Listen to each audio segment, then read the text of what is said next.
स्वामी समर्थ यांचा जन्म सखोल आणि विस्तृत माहिती. 1. जन्माची गूढता. स्वामी समर्थांचा जन्म हा भारतीय संत परंपरेतील सर्वात मोठ्या रहस्यांपैकी एक आहे. त्यांच्या जन्माची तारीख, ठिकाण, आईवडील, जात, कुटुंब या कोणत्याही गोष्टींचा ठोस पुरावा उपलब्ध नाही. याचा अर्थ काय?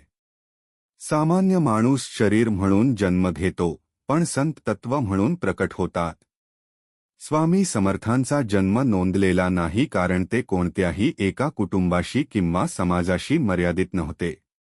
म्हणजे ते सर्वांचे होते.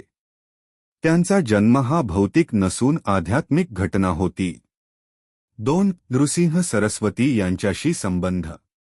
अनेक भक्त आणि ग्रंथांनुसार स्वामी समर्थ हे नृसिंह सरस्वती यांचे पुनर्जन्म अवतार मानले जातात. नृसिंह सरस्वती हे स्वतः श्री दत्तात्रेय यांचे अवतार होते. इतिहासानुसार काय घडले? नृसिंह सरस्वती यांनी कर्दळी वन जंगल येथे अदृश्य झाले. त्यानंतर अनेक वर्षांनी स्वामी समर्थ प्रकट झाले. विश्लेषण. ही घटना पुनर्जन्मपेक्षा अवतार सत्य चालू राहणे असे दर्शवते.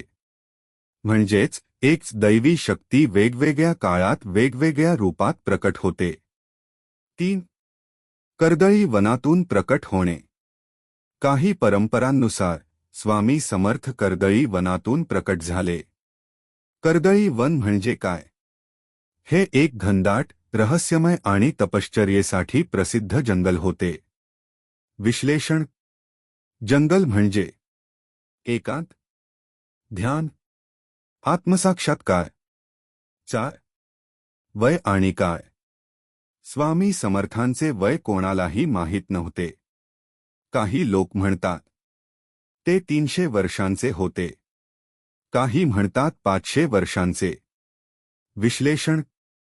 हे शाब्दिक नसून प्रतिकात्मक आहे. याचा अर्थ ते काळाच्या पलीकडे होते. त्यांची शक्ती अनंत होती. 5. अचानक प्रकट होणे. स्वामी समर्थ अचानक विविध ठिकाणी दिसू लागले, कोणी त्यांना जन्मताना पाहिले नाही. विश्लेषण. हे दर्शवते की ते सामान्य मानव नव्हते. आध्यात्मिक भाषेत ते स्वयंभू होते, स्वतः प्रकट झालेले. त्यांना जन्म घेण्याची गरज नव्हती.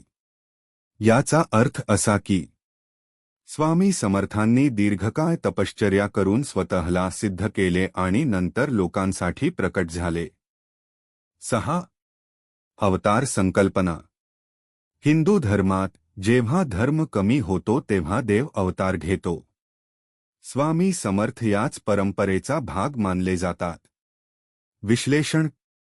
त्यांचा जन्म हा देवाने घेतलेला अवतार म्हणून पाहिला जातो, जो लोकांना मार्गदर्शन करण्यासाठी, धर्म टिकवण्यासाठी, भक्तांचे रक्षण करण्यासाठी. 7. लोककथा आणि श्रद्धा.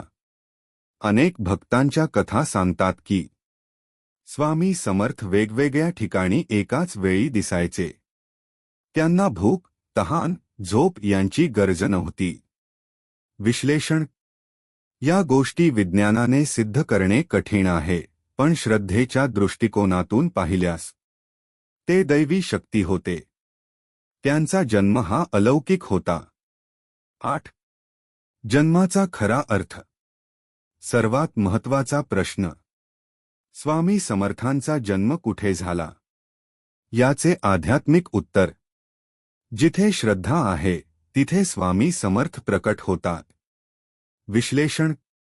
त्यांचा खरा जन्म भक्तांच्या हृदयात होतो. जेव्हा कोणी त्यांचे नाम घेतो तेव्हा ते तिथेच जन्म घेतात. अंतिम निष्कर्ष.